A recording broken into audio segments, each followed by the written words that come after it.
Oh, yeah, please have a seat, Connie. Hey, you know that guy? I know that guy. Yeah. That's my husband. Isn't that Would you believe? amazing? They are married after 20 years. It's a very beautiful thing. Um, so I think what we're going to do is I'm going to show this video of Barbara Marx Hubbard first. So introduce it to us. Tell us a little bit about what we're about to see. Okay.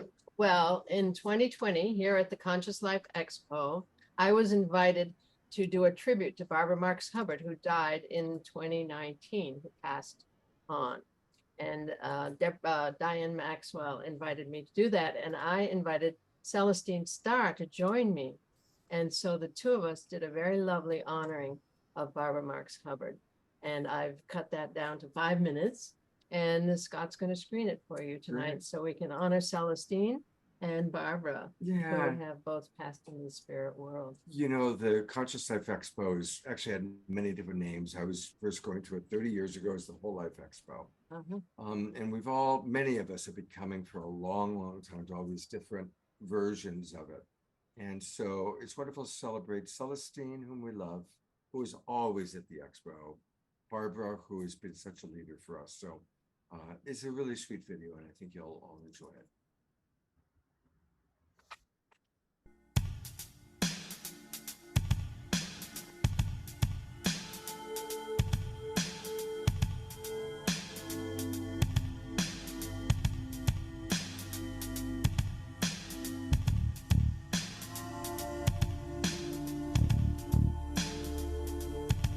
I'd like to bring Connie Baxter Marlow and Celestine Starr.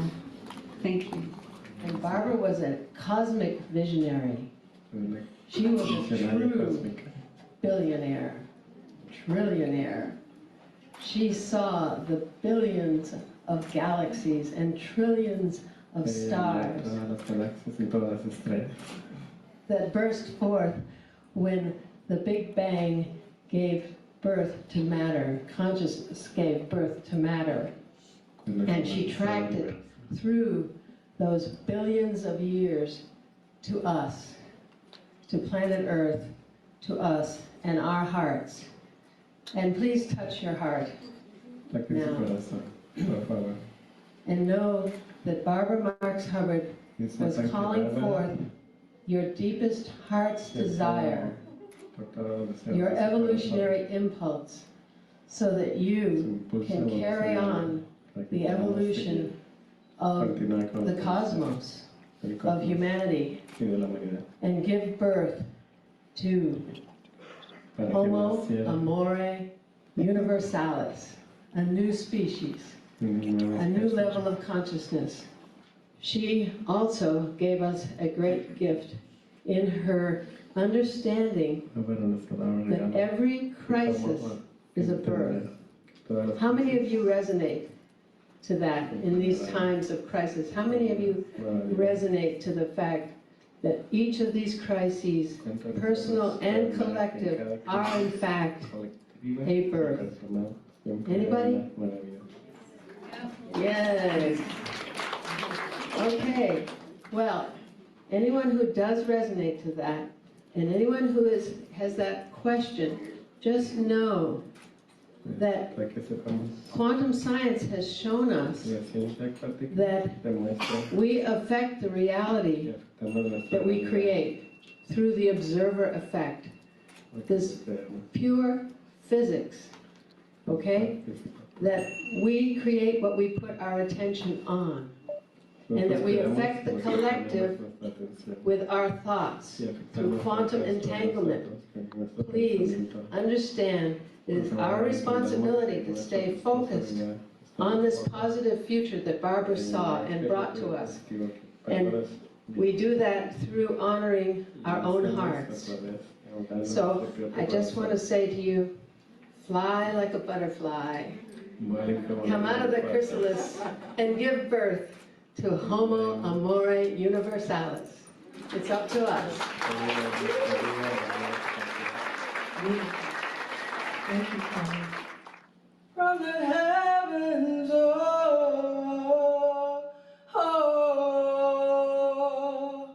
we are called.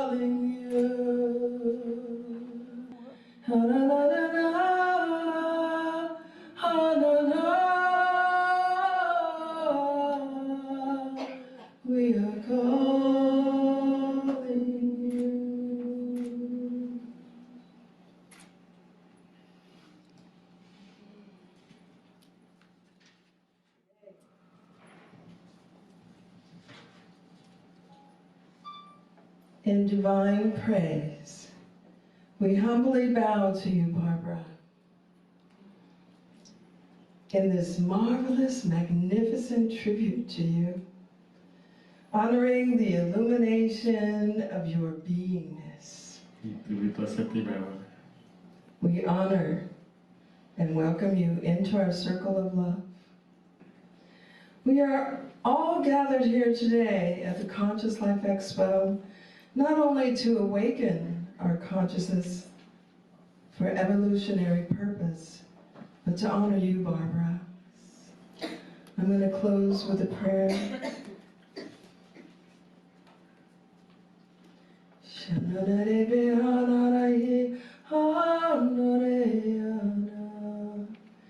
In the brightest love, we gift you, Barbara, our brilliant heart of trust, and hold to you beyond the veil, for you are now a guide to all of us. Thank you. May the workings here today be of benefit to all sentient beings. May it be of benefit to you, Barbara, as you carry our prayers and our sharing beyond the veil, in the highest light, in the deepest love. Oh, blessed be.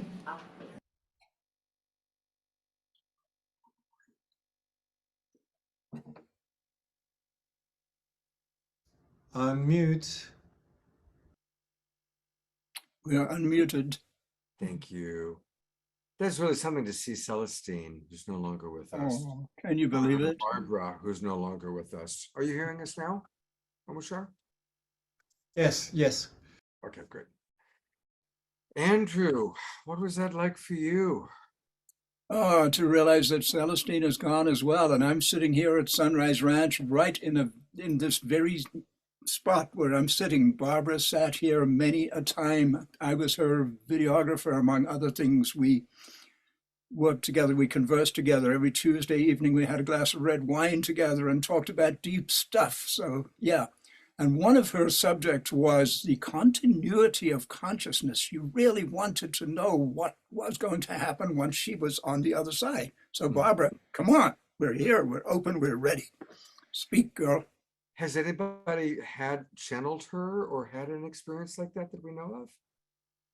Well, people do, yeah. Seems that way. That's not one of my gifts to receive that, but so many people feel they're driven by her and visited by her.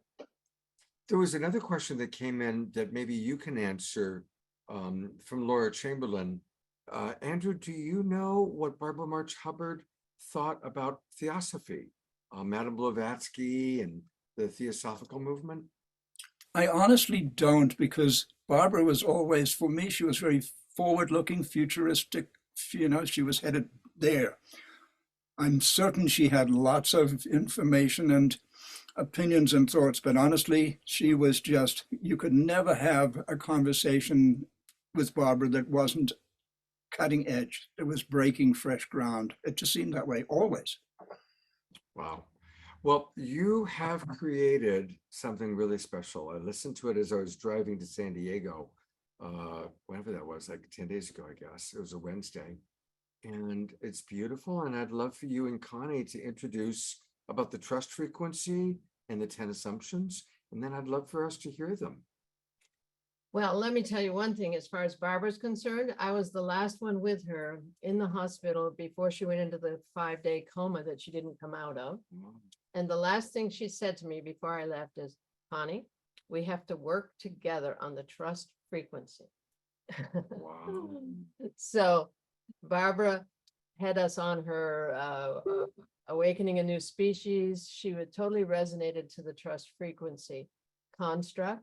And we're just delighted to be here to share it with the folks here. Well, tell us about it. Well, we're just happy to have the consciousness get to the level where the world is ready for that big leap beyond duality. Okay, it's huge. It's the biggest leap we have yet to take, which is out of victim consciousness into understanding that it's all love. Okay, how is it all love when there's war, when there's murder, when there's abuse? How is that? Well, we have a construct on the nature of the universe that resolves that paradox. And so here we have it. We have definitions that we use, definitions of the words that we use, and these 10 assumptions. And what are your thoughts on that? I'd just like to say that we certainly have a challenged world, do we not? As a species, we have created this world that we're experiencing in 2023, and from certain perspectives, it looks dangerous, it looks unsettling, it looks uncertain, right? The reason for that is actually remarkably simple. We are basing our existence on a set of outdated, erroneous, may I say false, assumptions about the nature of reality. So I say this: change your assumptions and the world changes with you. And that's the essence of the work that one needs to do to enter this state of consciousness that we call the trust frequency. Because you can only trust something you know to be true. You really have to know it's true. Most of what we think we know, we inherited from our predecessors. And we never questioned the stuff that we were taught by our parents, by our culture. So we can change it if we so choose. Beautiful, thank you. Connie, do you want to add to that, or sure? Like, what is the trust frequency? What is the idea? Okay, I want to say something that we just had Yeshua and Magdalene here. Okay, in my view of things, Jesus was a way shower into the trust frequency, what it looks like in that frequency. Okay, so it's all vibration, it's all energy, and it's a completely different reality in the higher frequencies. The laws are expanded, and there's more beauty, balance, joy, and abundance than we can fathom. And he showed us that with the loaves and the fishes. Okay. And his healing abilities, the loaves and the fishes showing us unlimited abundance. Okay, that's what exists in this frequency. When we walk in absolute trust beyond duality, we access a vibratory level that he was showing us. And he said that. He said, this and you will do and more. Right, this and other things these shall do. Right. Do and more. And Okay, more. and it's starting to happen. All the quantum healing that we have now, that we're moving into, out of that old paradigm of a doctor has to fix me and this has to be a drug that has to fix me. We have that ability within ourselves to do that. And he showed us that. And so it was so sweet to have those folks here prior to this, because they're speaking from that frequency. So and I gotta say, it was really, it was high vibe. I mean, I really was like blown away by the extraordinary energy, not just the words. I mean, obviously they're beautiful words being said, but the energy was really powerful. Very, very, very high level. So see, in my view of things, the earth has been in a lower frequency, and we've all been responding to that lower frequency, all races, yellow, red, black, and white. We've all responded to that lower frequency, and it's a frequency of fear, of separation, of scarcity. Okay, so we've built all these systems and behaviors on those energies. So there's no shame, no blame. We've done the best we could with the energies we've been working with, the dominant energy on the planet. And now that energy is shifting, and it's a higher frequency. So everything's collapsing that was done in that old frequency. So we don't have to point fingers and shame and blame anybody, because that's a low frequency. That's a lack of understanding. That's a separation energy. So the unity energy that's coming forth is calling us into this higher reality, but we have to choose it. We have to bring it through the physical, through our choices. So that's the job right now we have to do, is to trust it enough, to trust the universe and know that everything happens for us, not to us in our lives. And we move out of victim to beloved, and we go forward into a reality we don't even have any idea of truly what it's going to look like. We have to trust it and know that this emergent process that you're a part of with your show, you're bringing on all these aspects of the higher vibration, the pathway to that. Mhm. And we each are contributing in that way. So it's, a grandmother once said, I said, is there going to be a leader of this thing? And she said, no, we're each going to fit our pieces of the hoop together and create the hoop of life. I love that. And the Dalai Lama, when asked who the next Dalai Lama was going to be, said, no, there is no one. It's going to be community. It's going to be humanity is the next Dalai Lama. Yeah, and the Christ consciousness. I mean, I got that long ago. It's not going to be the return of Jesus, one being. right. It's in all of us. It's the Christ consciousness coming through all of us. All right, so tell us about the 10 assumptions. And I'm going to put the full camera on you. Oh, yeah? Yeah. Oh, And on, of course, your husband. yeah, my I love calling him your husband. Yeah, isn't that sweet? We're husband and wife as of Christmas Eve day. So, yeah, we have these 10 assumptions for a new paradigm. And we have definitions that of the words that we use for them, because we use the words in different ways than are normally used. So, Andrew, do you want to say anything as a preface to this?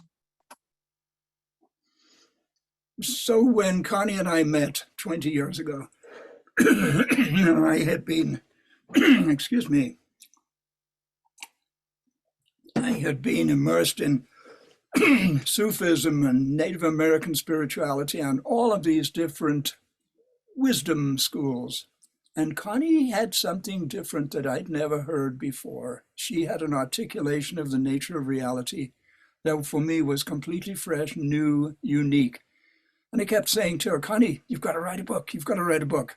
Turned out I wrote the book. And a part of my writing of the book was to put some structure to this reality, to this articulation that she had developed. And so the original title of the book was The 10 Assumptions, based on the idea that, okay, so we had the 10 commandments. What about the 10 assumptions?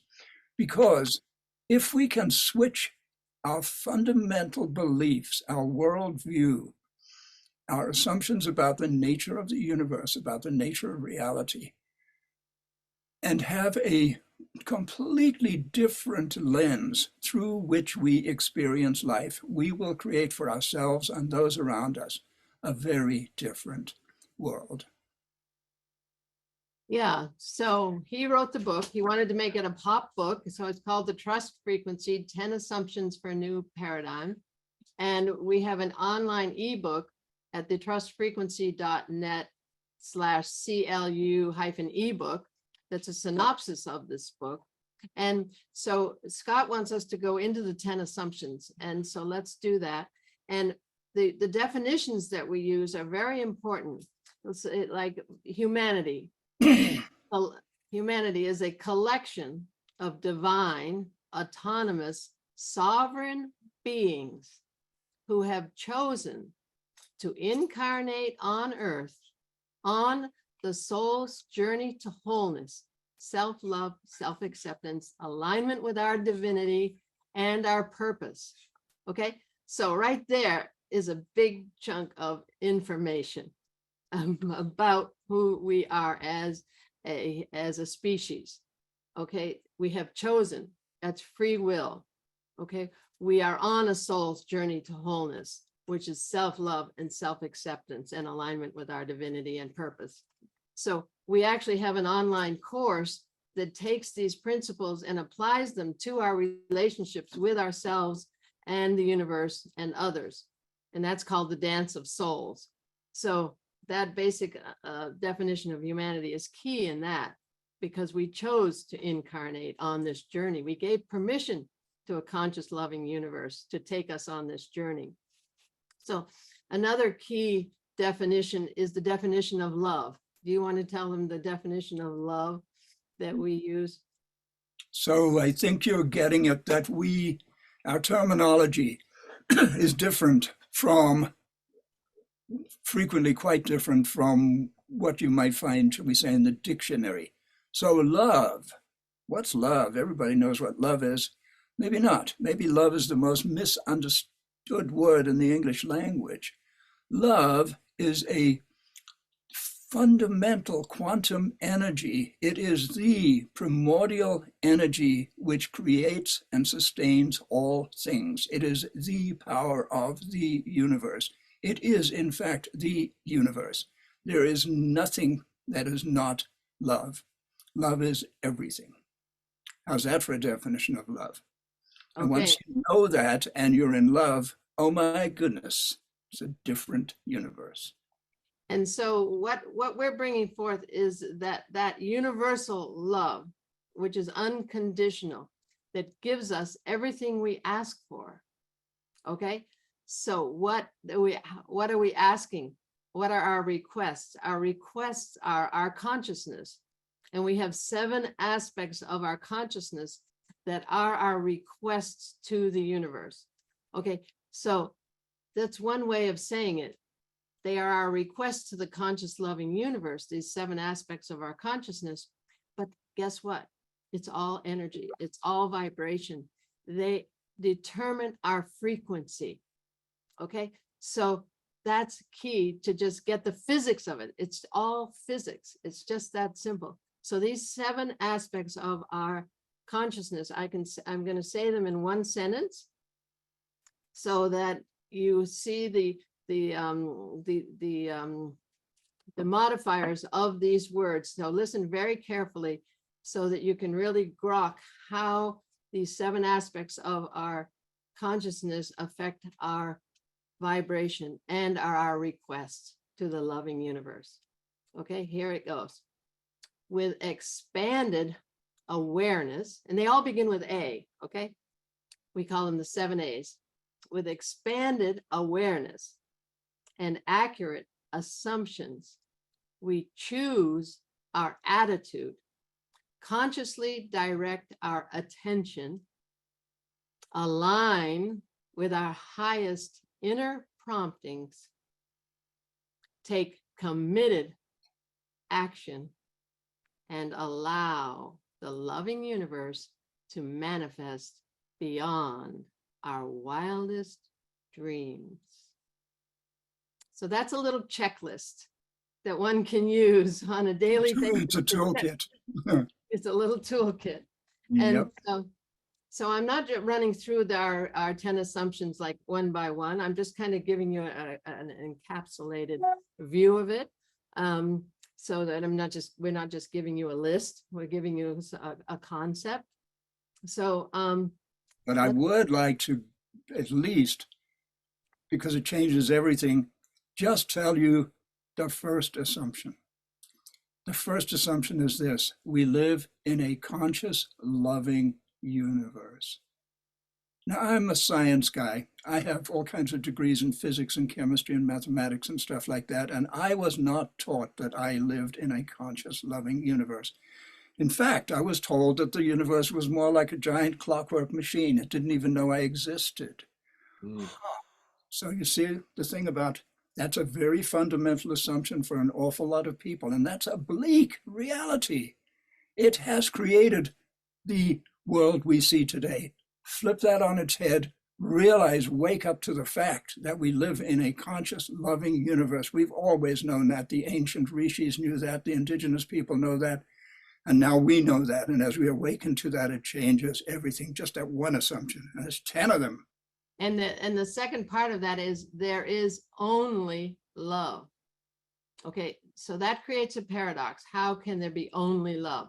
Well, the next assumption is the universe loves us unconditionally.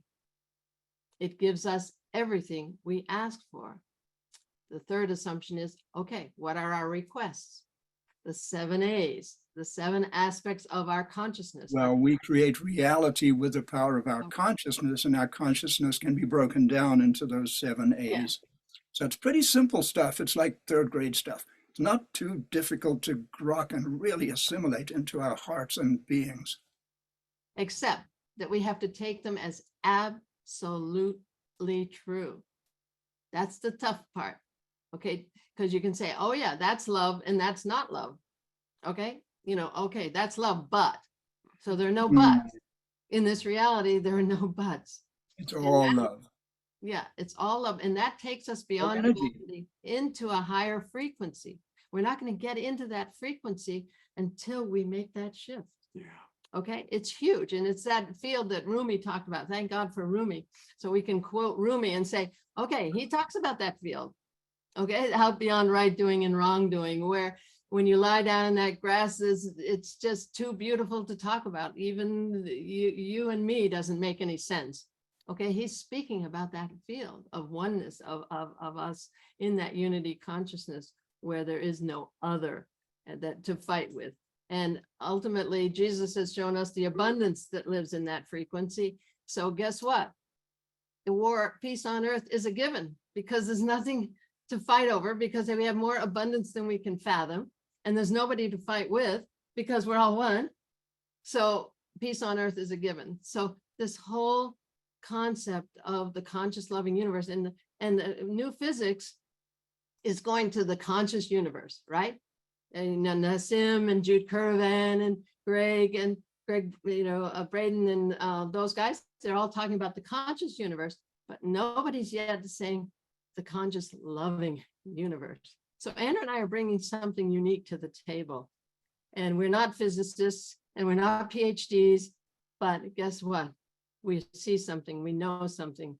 And this came through my experience with Indigenous elders, visionary Indigenous elders who came into my life to show me the missing pieces of the paradigm I was seeking.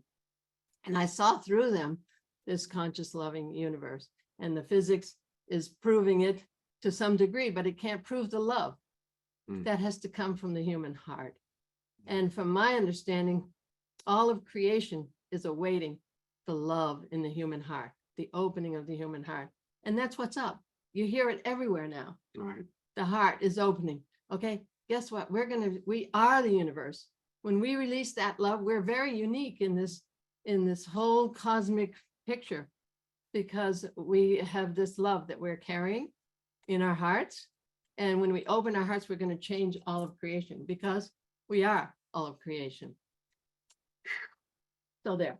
Beautiful, beautiful. Andrew, could you put into the chat box the link where we can take people to, and I'm going to go there next.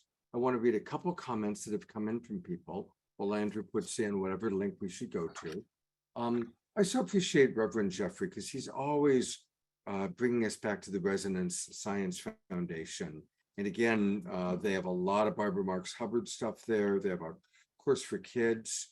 Laura Chamberlain wrote, there's proof that the universe is in fact conscious. I just heard Greg Braden talk about the science showing how large stars which are exploding will move away from other stars and planet bodies before they release all of that energy. Wow. Just a lot of appreciation coming in. Dia talking about Jimmy Twyman at Namaste Village, and Ahiki, I never know how to pronounce that. Ahiki has gifted the global community with all of this. There it is, the trustfrequency.net. So we're going to go there as to kind of wrap this up, so that people can learn what you guys are doing and how to get more of it. And also know that we have an online course called The Dance of Souls that is on our website that applies these principles to our relationship with ourselves, others, and the universe, so that we really can move into self-love and move out of victim to beloved, and move through all of our masks and defense mechanisms that we've put in place to survive and to cover up those parts of ourselves we don't love yet. And we came with a job to do, and that is to move into our divinity and into self-love. So we have that course for practical application. And where do we find that here? Right here, right the Dance of Souls. So Yeah. everybody, you're looking at the website. For those of you watching on Facebook, it's the trustfrequency.net. The trustfrequency.net. The is actually in the title there. Here is the Dance of Souls, which is their wonderful program that they do, the Relationship Revolution, with Andrew and Connie, our newlyweds. Yeah. And I love you guys both so much. Thank you so much for your wisdom, for what you're sharing. Love you guys. Yeah, we love you, Scott, and Thank all you, your Scott. We love you. And so what's next? We're gonna have Fanny and Vagari play a little music, and then we've got Raquel Spring right here in the house. There Whoa. she is. Wow. Is this fun being in person with everybody? So I'm gonna go to Fanny and Vagari. What do you got for us tonight? Yeah, go ahead. Oh, a song that will just go along with all this beautiful wisdom that you have brought to our lives. Thank you so much. It's so inspiring to listen to all of you. We are so inspired by your loving. So this one is called Remember Who You Are.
Voice I hear through deep space and time.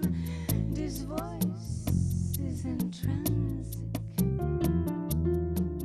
It unites us all as one love. Into the light, into the love.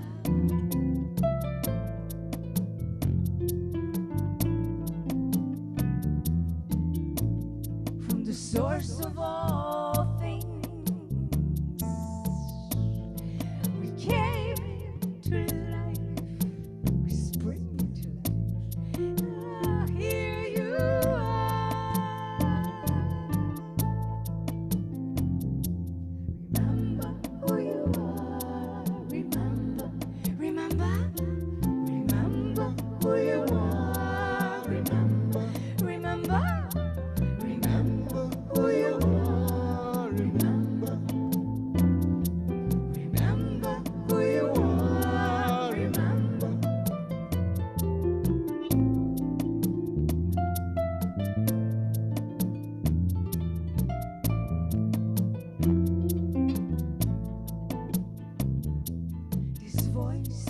Deepens my senses, my joy, my awareness.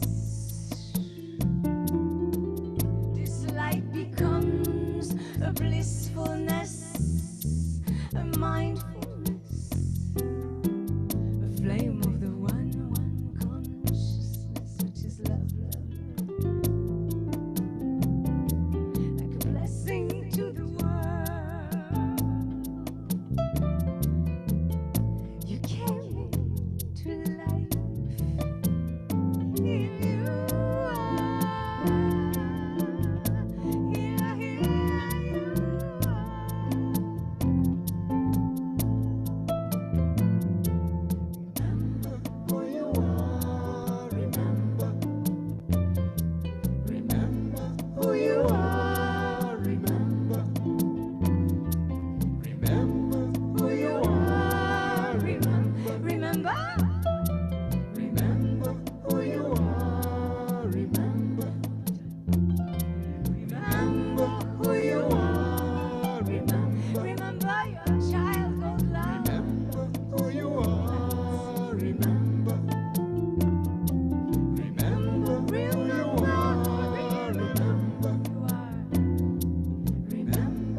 end of the rainbow.